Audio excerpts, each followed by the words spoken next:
उज्जवल Bharat news की नई पेशकश यूबी न्यूज प्रेजेंट्स अचीवर्स यानी उपलब्धियां, मेरी आपकी हम सभी की उपलब्धियां, हर रविवार रात 9 बजे। जीवन के अग्निपथ पे वीर लहराते हैं परचम, साहस पा लेने का लक्ष्य को उनमें रोपित करता है उद्यम। सज चुका है अब रण क्षेत्र, शूरवीर दिखाते हैं अपना दमखम। हो क्षेत्र कोई भी कर्म का, प्रतिभाशाली ही करते हैं रोशन। नमन है ऐसे नवनिर्माताओं को जो करते हैं अपना जीवन रोशन। नमस्कार, उज्जवल भारत के इस तीसरे अचीवर्स यानी उपलब्धियां के इस तीसरे एपिसोड में आप सभी का स्वागत करती हूँ। इस तीसरे एपिसोड में आज हम आपको एक ऐसे व्यक्तित्व से मिलवाना जा रहे हैं जिनका नाम है आनंद। जगजीत सिंह वे एक स्कूल के प्रिंसिपल भी है। सैपलिंग स्कूल वलसाड़ जिले के धर्मपुर तालुका में उनका एक छोटा सा स्कूल है, जहां पर नर्सरी से लेकर प्ले ग्रुप से लेकर चौथी क्लास के बच्चे पढ़ाई करते हैं। साथ में वे एक बायोलॉजी के शिक्षक भी है। और सबसे बड़ी जो एक सकारात्मक बात इनके अंदर छिपी है, जो एक प्रतिभा छिपी है, वो है स्वयं वे एक कवि है। उनकी काफी सारी कविताओं की किताबें पब्लिश हो चुकी है, प्रकाशित हो चुकी है और लोग इन्हें पढ़ते हैं। आज के इस दौड़ती हुई भागती हुई जिंदगी में अगर कहीं रुकने का मन करता है तो तब उस ठहरे हुए समय को सिर्फ और सिर्फ हमें किताबें ही उस ठहरे हुए समय का सच्चा साथी बनकर उभर कर आता है। वे कविता ही होती है, वे किताबें ही होती है।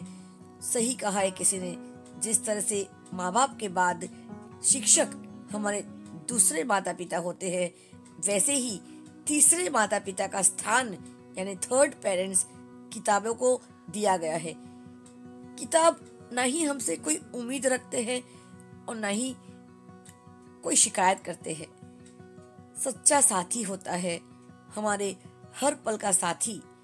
वो कभी कुछ हमसे लेता नहीं है, किताबें सिर्फ और सिर्फ हमें देकर जाता है। ढेर सारा ज्ञान, ढेर सारी कविताएं। सोचिए तो, अगर कविताएं कवि ने लिखी नहीं होती कभी भी, तो क्या सुंदर संगीत कभी हम सुन पाते? संगीत को बनने के लिए भी लिरिसिस्ट की हमें जरूरत होती है। लिरिसिस्ट यानी गीतकार, और गीत के बोल वे कविता ही तो होते हैं। तो चलिए आज हम आपको इस अचीवर्स यानी उपलब्धियों के तीसरे एपिसोड में मिलवाने जा रहे हैं श्री जगजीत सिंह। और कविताओं में वे अपना नाम लिखते हैं जे आनंद। वे खुद भी हमेशा मुस्कुराते हुए रहते हैं, आनंदमय रहते हैं और हम जैसे सभी को वे यही सीख देते हैं। जब भी इस दौड़ती हुई भागती हुई जिंदगी से अब थक जाओ, कहीं रुक जाओ, तो उस वक्त का सबसे सही और सकारात्मक उपयोग करो, यानी कुछ लिखो। जब भी आपके जहन में कुछ भी आता हो सकारात्मक, अच्छा, उसको आप लिख लो, शब्दों में पिरो लो और उसके बाद वो अपने आप एक कविता या एक गद्य बन जाता है, कुछ कहानी बन जाती है। लिखना बेहद जरूरी है। तो चलिए आज आपको एक ऐसे सकारात्मक व्यक्तित्व से मिलवाते हैं जिनके नाम कई सारे अवार्ड्स हैं, जिन्होंने अपने व्यक्तित्व को बखूबी निभाया है। स्कूल के नौकरी के साथ साथ एक अपना स्कूल सैपलिंग्स धर्मपुर तालुका में उन्होंने खोला है। बच्चों को पढ़ाने के साथ साथ उन्होंने अपना जो हॉबी है, जो शौक है, उसे भी उन्होंने बरकरार रखा है। आइए जानते हैं उनकी इस विशेषताओं के बारे में, किस प्रकार से उन्होंने अपना ये शौक यानी हॉबी कविताओं को जिंदा रखा अपने अंतरात्मा में। और आज हम आप दर्शकों तक उनकी इन कविताओं को पहुंचाने का सकारात्मक प्रयास करेंगे। तो चलिए हम सब मिलकर जगदीश सिंह यानी हमारे कवि जे आनंद जी का स्वागत करते हैं। तो अब देर न करके चलिए बात करते हैं हमारे इस तीसरे एपिसोड के विशेष मेहमान हमारे कवि जे आनंद जी। ये है उनकी कुछ कविताओं की किताबें। सेनापति अभी मरा नहीं, रोशनी से जन्मी परछाई। ये है उनकी वो किताबें जो लोगों तक पहुंची है, लोग उन्हें पढ़ते हैं और हम आशा करते हैं कि आगे भी वे इस किताबें वे लिखते रहे। जैसे कि ये है इंग्लिश में ड्रॉपलेट्स ऑफ विजन। ये भी उन्हीं की लिखी हुई कविताओं के संग्रहालय में से एक किताब है, जो हमारे कवि जो आज हमारे खास विशेष व्यक्तित्व जो हमारे मेहमान हैं हमारे इस अचीवर्स यानी उपलब्धियों के तीसरे एपिसोड में। तो आइए हम सब मिलकर सुनते हैं हमारे कवि जगजीत सिंह जी यानी जे आनंद जी आज के इस एपिसोड में वे क्या कहते हैं, कैसे शुरू की उन्होंने कविता लिखने की ये परंपरा और किनसे उन्हें प्रेरणा मिली। आइए जानते हैं उन्हीं के शब्दों में। नमस्कार जगजीत जी, आपका बहुत बहुत स्वागत है हमारे इस उज्जवल भारत न्यूज चैनल के नए कार्यक्रम में, जो हम लोग ऑलरेडी इसके 2 एपिसोड पूरा कर चुके हैं और ये हमारा तीसरा एपिसोड है और इसका नाम है उपलब्धियां यानी अचीवर्स। तो हमने ये देखा है कि देश भर में, समाज में, विश्व में हर व्यक्ति कुछ ना कुछ पाने की अपेक्षा करता है, जीवन भर सकारात्मक कार्य करने की कोशिश करता है और आगे बढ़ता है। दर्शक, मैं आपको बता देना चाहती हूँ हमारे साथ जो आज व्यक्ति उपस्थित है वे एक स्कूल के प्रिंसिपल के साथ साथ एक बहुत अच्छे लेखक, कवि भी है। उन्होंने हमारे इस अचीवर्स के लिए जो कविता उन्हीं के द्वारा लिखी गई है, उन्हीं के शब्द है।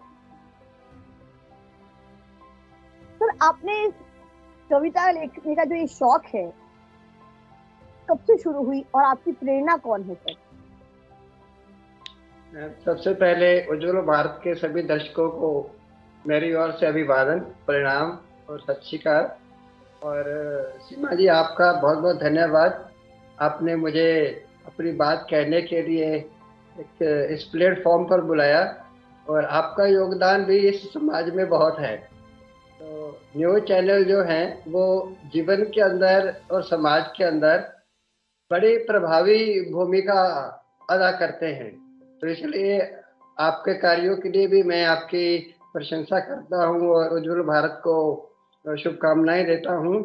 और सबसे अच्छी बात ये है कि ये जो आपने अचीवर्स की पहल की है, इससे बड़ी सृजनात्मक ऊर्जा पैदा होती है। जो लोग समाज के अंदर किसी भी क्षेत्र में काम करते हैं उनको प्रोत्साहन मिलता है। तो इसलिए आपको बहुत बहुत धन्यवाद। तो आप कविता की बात करते हैं। कविता का संसार समाज में होते हुए भी एक अपनी तरह का ही होता है। वैसे तो कवि एक साधारण मनुष्य की तरह ही होता है, लेकिन वो अपनी विचारधारा से अपनी प्रतिबद्धता सिद्ध करता है। तो मेरी जो यात्रा है ये 7वीं 8वीं से शुरू हो गई थी। मैं 1980-81 की बातें हैं, 1980-81 की बातें हैं। और मैं स्कूल लाइब्रेरी का बहुत शौकीन था। बहुत सारी किताबें मैं वहाँ से ले लेके पढ़ता था। तो वहीं से ये मेरा सफ़र शुरुआत हुआ। मैंने कविता लिखनी शुरू की और मुझे लगता है कि मैंने पहले गज़लें लिखनी शुरू की। पहले मैंने कविताओं की बजाय गज़लें लिखने शुरू की, छोटे छोटे शेर लिखता था मैं। तो वो फिर जो स्कूल की शनिवार सभा होती थी तो उसमें हम लोगों को बुलाया जाता था। तो जो स्कूल की स्टूडेंट सभा है, शनिवार असेंबली जो हुई है, वहाँ से मेरी कहने सुनने की शुरुआत हुई। तो ये 1980-81 की बातें हैं। शुरू करने से पहले बाकी वार्तालाप में चाहती हूँ कि आप अपनी कोई बहुत पसंदीदा एक दो शेर सुनाइए और एक अच्छी सी कविता के कुछ मुखड़े, कुछ कुछ लाइंस आप पढ़ के सुनाइए, तो बहुत दर्शकों को बहुत अच्छा लगेगा सर। मैं अपनी कविता संग्रह में से एक दो कविताएं आपको सुनाता हूँ। मैं बात कविता से शुरू करता हूँ भी कविता क्या होती है। ये मैंने 94 के अंदर ये कविता लिखी थी, तो ये आज भी उतनी ही संदर्भ में लागू होती है। कहते कविता एक संबोधन प्रियतम को, एक आग्रह आगुंतक को, एक प्रार्थना शालीन को, एक अर्पण आराध्य को। कविता एक उत्तर आग उगलते शस्त्रों को विचारों का। कविता एक प्रकाश पुंज से निकली रेखा अंधकार के खिलाफ। कविता एक आह्वान मृत समाज में जड़ता के विरुद्ध एक जिहाद। कविता अपने अधिकारों के युद्धरत मानवों का। तो कविता एक संग्रहालय एकांत भूमि में निश्चल भावों का और एक स्वप्न संपूर्णता में जी लेने का। कविता एक संबोधन प्रियतम को और कविता आग्रह आगुंतक को। ये मेरी एक कविता रही है। बहुत खूबसूरत है सर। एक कविता मैं और आपसे कहता हूँ, उसका शीर्षक है क्रांति। क्रांति कोई थाली में परोसे जाने वाला स्वादिष्ट खाद्य पदार्थ नहीं। क्रांति कोई थाली में परोसे जाने वाला स्वादिष्ट खाद्य पदार्थ नहीं, और ना ही ये इंडिया हाउस में कॉफी पीकर वातानुकूलित कमरों में पार्टी मीटिंगों की संचालना है। क्रांति ये 15 अगस्त के स्वतंत्रता समारोह पर लाल किले की प्राचीर से भाषण देने जैसा भव्य आयोजन भी नहीं। कविता विश्वविद्यालय में आवारागर्दी करने जैसा कृत्य भी नहीं। क्रांति तो शोषकों और शोषितों के मध्य दो सांडों की तरह खूनी भिड़ंत है। ये फैसला कून पड़ाव है। ये एटम बम्बों से लैस हमलावरों को मेहनत कशों की मुंह तोड़ कार्रवाई का ऐलान है। क्रांति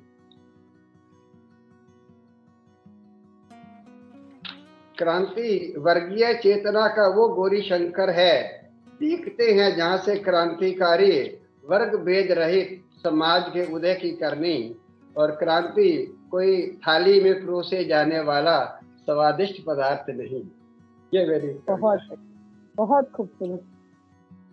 जगदीश जी, सबसे बढ़िया मुझे ये लगता है कि कविता जब हम पढ़ते हैं, जो समझते हैं, तो ऐसा लगता है कि हम लोग कुछ छवि सी देख लेते हैं सामने। कविता के शब्दों को जब हम ग्रहण करते हैं, जब उसे फॉलो करते हैं, कविता ही वो चीज होती है जो कविता के शब्दों को हम गीत का रूप देकर उसे एक संगीत में परिवर्तित करते हैं। हर संगीत कविता से ही बनती है। संगीत का पहला जो कदम होता है वो कविता ही होती है। कोई भी गाना संगीत बनने से पहले कोई कवि, कोई लिरिसिस्ट, गीतकार कविता ही तो लिखता है। उसके बाद उसे कंपोज करके उसमें धुन पिरोकर, रिदम डालकर, उसे जान लगाकर, दिल से मिठास डालकर, सुरों के अंदर पिरोकर उसे फिर संगीत की तरह पेश करते हैं। आपको कहीं लगता नहीं कि हर संगीत के अंदर एक कविता छुपी है सर? आप क्या कहते हैं इसके बारे में? पहले तो मैं आपको कॉम्प्लीमेंट देता हूँ कि आप बहुत अच्छी कविता लिख लेती है। आपने अभी तक जो कहा है ये कविता का भाव ही है। तो आपकी दूसरी बात को मैं कंटिन्यू करता हूँ। कविता पहले हमारे हृदय में एक स्वरूप लेती है, फिर शब्द संगीत के आसपास ताना बाना बुनते हैं, और वो ताना बाना संगीत का, सुरों का जितना प्यारा होता है और वो उतना ही लंबे समय तक जीवित रहता है। जैसे हमारे मन के अंदर आज भी 1950 और 60 के गीत हैं, या 1970-80 दशक में जो गीत गुलजार साहब ने लिखे या हसरत जयपुरी ने लिखे, या बहुत सारे आजादी के समय जो गीत लिखे गए, वो आज भी हमारे बीच उतने ही प्रिय हैं जितने पहले कभी होते थे। तो अच्छे अच्छे संगीतकार और अच्छे कंपोजर वही किसी भी समय को जीवंत कर देते हैं, मैं ऐसा समझता हूँ। धीरे जी, आपकी प्रेरणा कौन रही है? जिस प्रकार से आप कविताएं लिखते हो, मैंने आपको, मुझे लगता है कि ये अचीवर शुरू करने से पहले 1 घंटा भी नहीं होगा कि आपको मैंने कहा था कि मुझे कविता चाहिए इस एपिसोड के लिए, और आपने अभी 10 मिनट का भी समय नहीं लिया होगा, आपने मुझे तुरंत उसको भेज दिया था। तो आपकी प्रेरणा कौन है कविताओं की? जब आप इतने करीब हो कविताओं से, आप शब्दों के करीब हो, जब शब्दों को पिरो लेते हो, आप कौन है आपकी प्रेरणा? मेरी प्रेरणा मैम कविता लिखने की कोई व्यक्ति विशेष नहीं रहे। समय समय पे सभी परिवार का भी सहयोग रहा। मैं अपने पिताजी से बड़ा प्रभावित रहा। फिर उसके बाद मैं बहुत सारे साहित्यकारों को पढ़ता रहा।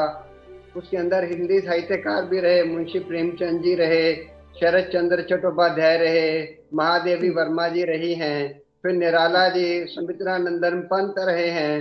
अमृता प्रीतम का मैं फैन हूँ। तो मैं कहूँ तो अमृता प्रीतम ने मुझे बहुत प्रभावित किया। अमृता प्रीतम, हाँ, उन्होंने जो लिखा है वो बहुत गहरा लिखा। तो जैसे पंजाबी साहित्यकारों में मैंने भाई वीर सिंह जी को पढ़ा, राम स्वरूप अणखी मेरे, और जसवंत सिंह जी, शिव बटालवी, और भी ऐसे बहुत सारे लेखक रहे हैं। और अगर हम धार्मिक साहित्य की बात करें तो गुरु ग्रंथ साहब जी, रामायण, वेद, हमारे पुराण, और तुलसी की गीता, मैंने तुलसी की जो रामायण है वो मैं बचपन से सुनता रहा, हमारे पड़ोस में पढ़ते रहे थे। तो ये सारी प्रेरणाएं रही हैं। और विदेशी साहित्य में मैं शुरू में रूसी साहित्य मैंने बहुत पढ़ा है। उसके अंदर चेखव रहे हैं, फ्योदोर रहे हैं, और लेनिन रहे हैं, और आइन रैंड मुझे बहुत पसंद रहे हैं। आइन रैंड कविता बहुत लिखती रही हैं और उन्होंने नारी समाज के ऊपर बहुत लिखा है। तो ये सारे प्रेरणा रहे हैं। और सबसे बड़ी प्रेरणा तो मैं समझता हूँ व्यक्ति के अपने विचार होते हैं जैसे जैसे, और फिर संगत बहुत असर करती है। मैं हमेशा सेमिनारों में, कवि सेमिनारों में जाता रहा हूँ, और वो धीरे धीरे प्रेरणा का स्रोत बन गए। और फिर आप जैसा अच्छा व्यक्ति, या आप मीडिया से जुड़े हुए जितने भी अच्छे साहित्यकार हैं, और वो न्यूज़ में भी आते हैं, जब ऐसी कोई बात कहते हैं, तो आपने जैसे कविता के बारे में कहा, जैसे मैं तो इस कविता का जो उद्गम है आपको ही समर्पित करता हूँ। तो वो अचीवर कविता जो आपने कही थी, तो मैं एक बार आपके सामने पढ़ देता हूँ, हालांकि सभी दर्शक जानते हैं। जीवन के अग्निपथ पे वीर लहराते हैं परचम। जीवन के अग्निपथ पे वीर लहराते हैं परचम। साहस पा लेने का लक्ष्य को उनमें रोपित करता है उद्यम। सज चुका है अब रण क्षेत्र, शूरवीर दिखाते हैं अपना दमखम। हो अक्षेत्र कोई भी कर्म का, हो अक्षेत्र कोई भी कर्म का, प्रतिभाशाली करते हैं रोशन।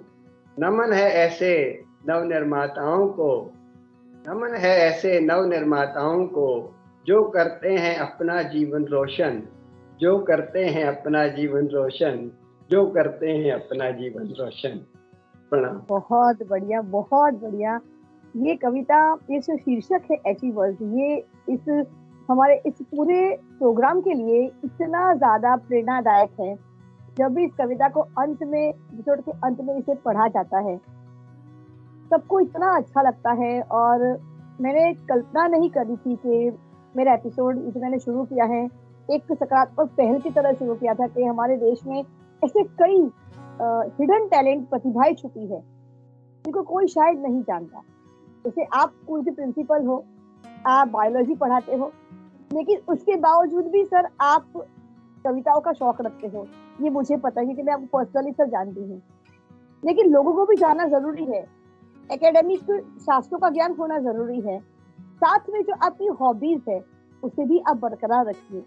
बड़ा सार्थक प्रश्न है, बड़ा क्रिएटिव है। इस प्रश्न के अंदर व्यक्तित्व के जो बीज को उगने का वो एक बड़ा भाव आता है।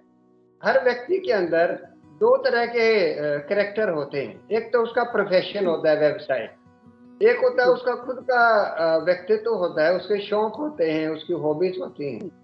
तो कई बार व्यक्ति रोजी रोटी कमाने के लिए अपने हॉबीज को, अपने शौक को अपना नहीं पाता और वो मर जाते हैं। बीज तो सभी में होता है, लेकिन कुछ लोग उनको उस बीज को आगे ले नहीं पाते। लेकिन अगर यही जो हॉबीज हैं अगर प्रोफेशन के साथ साथ चलती रहें तो इससे हमें एक एक्स्ट्रा एनर्जी मिलती है, ऊर्जा मिलती है और हम अपने व्यवसाय में ज्यादा कामयाब होते हैं। और हमारे समाज के अंदर हमारे उस गुण के कारण कई बार हमारे जीवन में ऐसे कार्य सिद्ध हो जाते हैं जो आम रूप से कोई भी नहीं हमारी सहायता करता।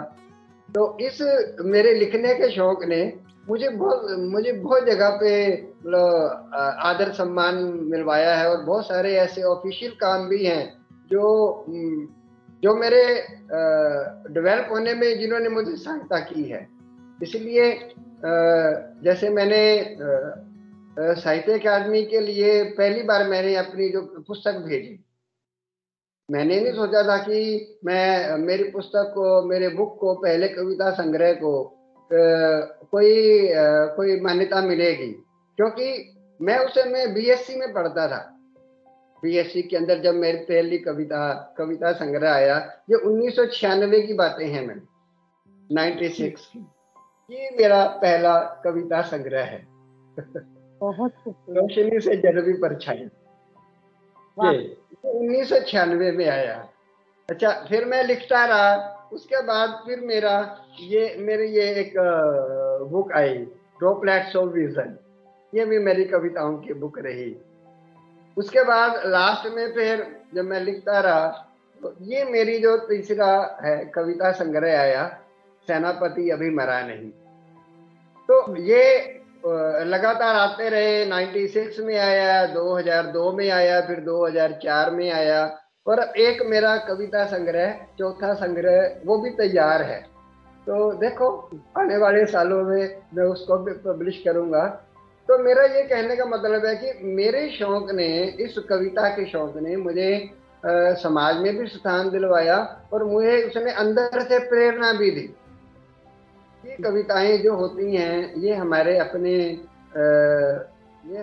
बच्चों की तरह होती हैं, हमारी संतान की तरह होती है और ये धीरे धीरे हमें इनसे लिखने के बाद हमें इनसे प्रेम हो जाता है और ये हमें प्रेरणा देती है। और ये हमारी ऐसी वर्चुअल प्रॉपर्टी है जो हमें किताबों के अंदर जिंदा रखती है।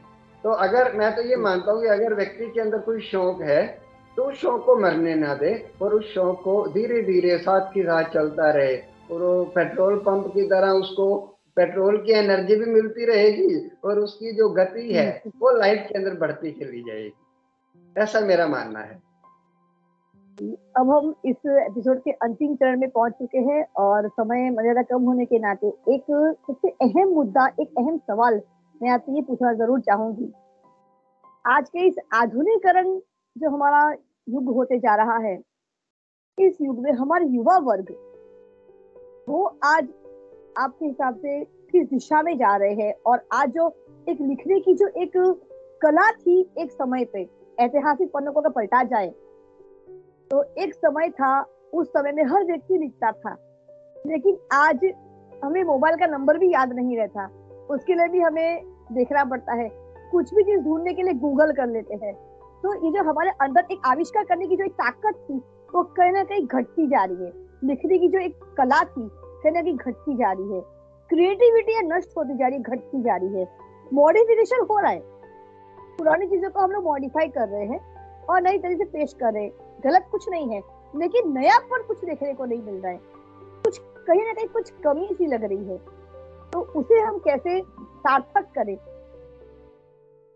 सीमा जी, मैं ये समझता हूँ कि डिजिटल टेक्नोलॉजी के कारण समाज के अंदर सूचना प्रौद्योगिकी के कारण बहुत सारे चेंजेज आए हैं, और नो डाउट उसने हमारे जीवन के हर क्षेत्र के अंदर असर डाला है, पॉजिटिव भी और नेगेटिव भी।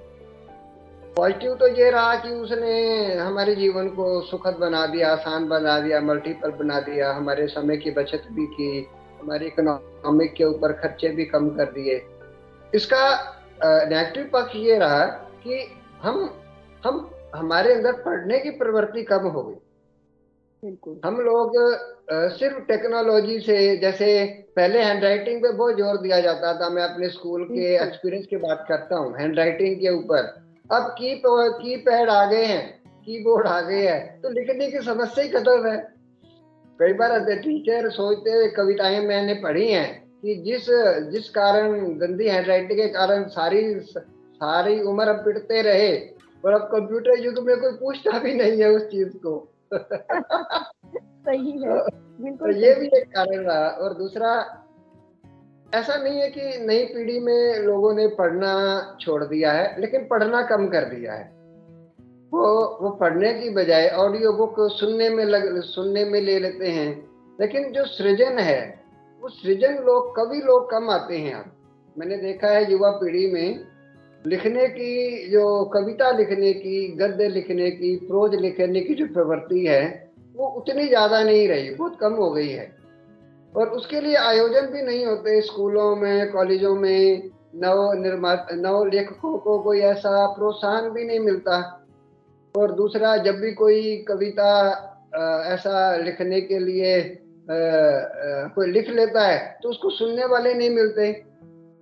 कई बार तो आप कभी किसी को पता लग जाए ये कवि है, तो लोगों का एक नेगेटिव नजरिया होता है, छोड़ो ये तो ऐसी काल्पनिक सी बातें करते रहते हैं।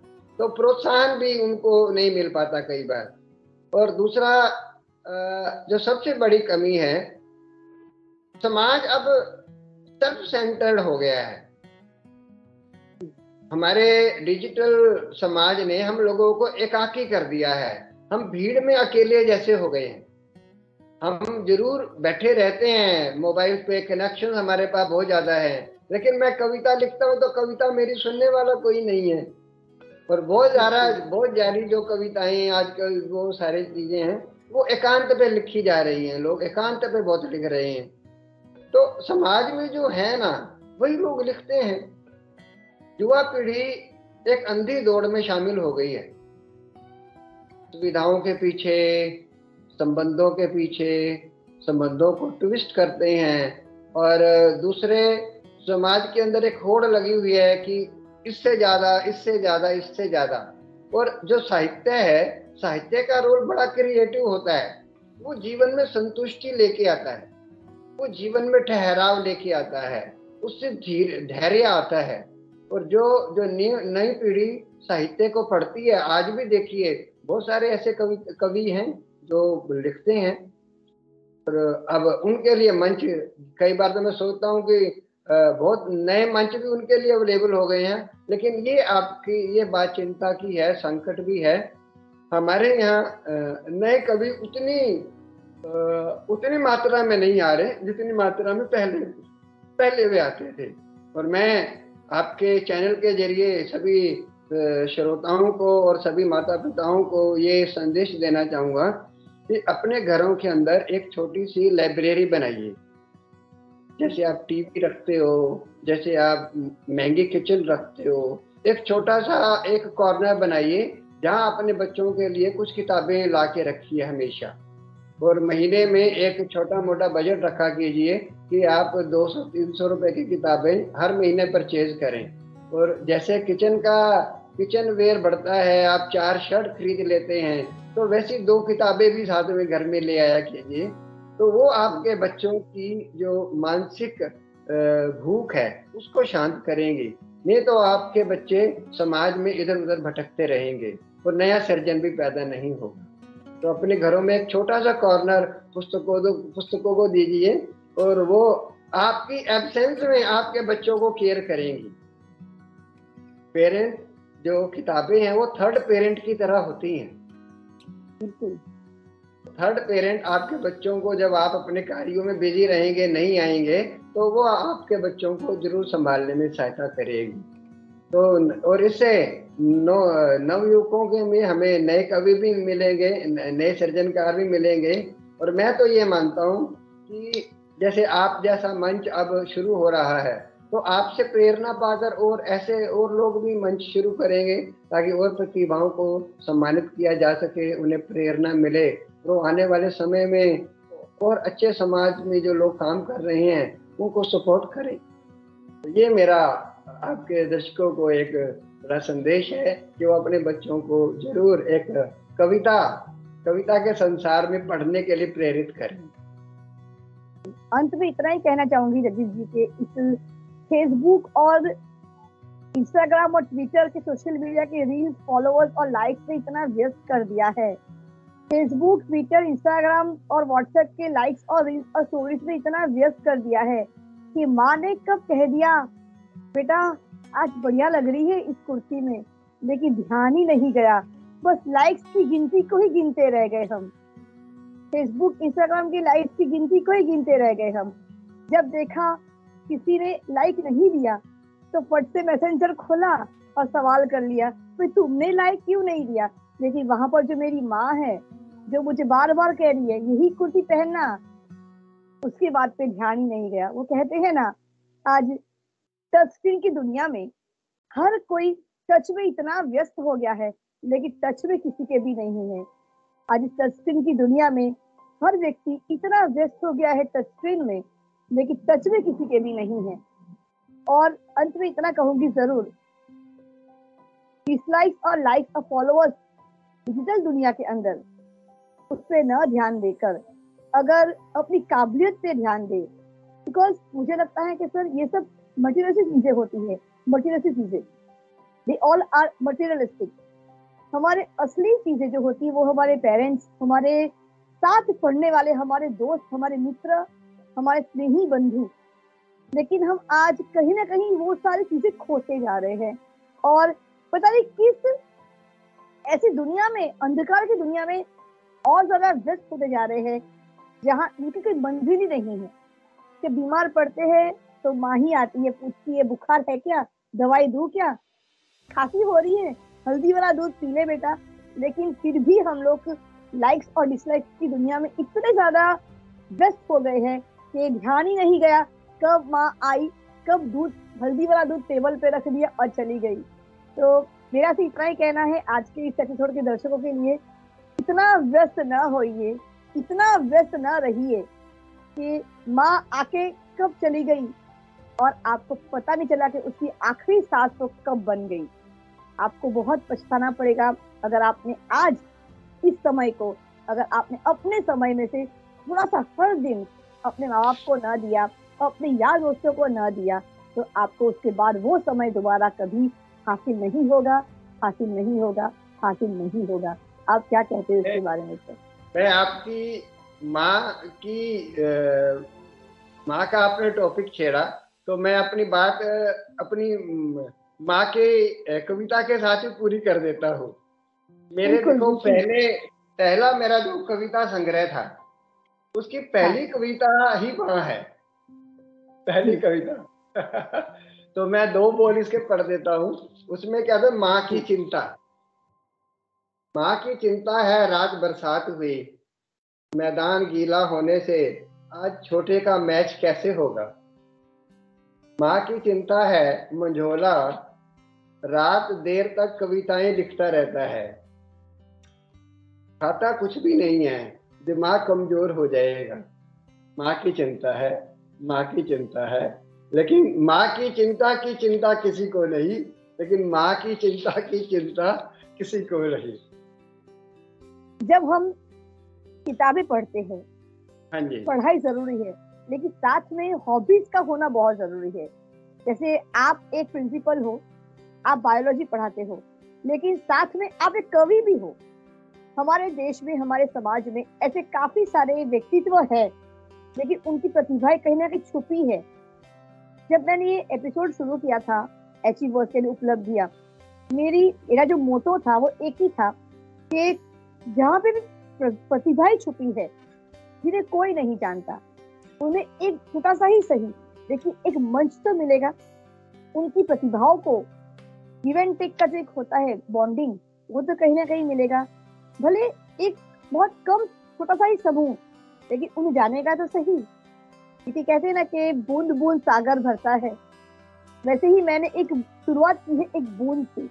मुझे नहीं पता ये सागर ये कब बन जाएगा, लेकिन आशा रखती हूँ कि ये एपिसोड काफी दूर तक जाए, इसका कोई अंत ना हो, अनंत चलता रहे। मैं चाहे ना रहूं तब भी इसे कोई चलाता रहे। तो धन्यवाद। मुझे आपके इस एपिसोड में आके बहुत खुशी हुई और सभी दर्शकों का बहुत बहुत अभिनंदन, बहुत बहुत अभिवादन। धन्यवाद। Thank you. सत श्री अकाल। उज्जवल भारत आपका धन्यवाद करता है। आपने अपना अमूल्य समय हमें दिया और दर्शकों के साथ, मेरे साथ आपने इतनी अच्छी वार्तालाप की और कविताओं के बारे में आपने इतने अच्छे से समझाया।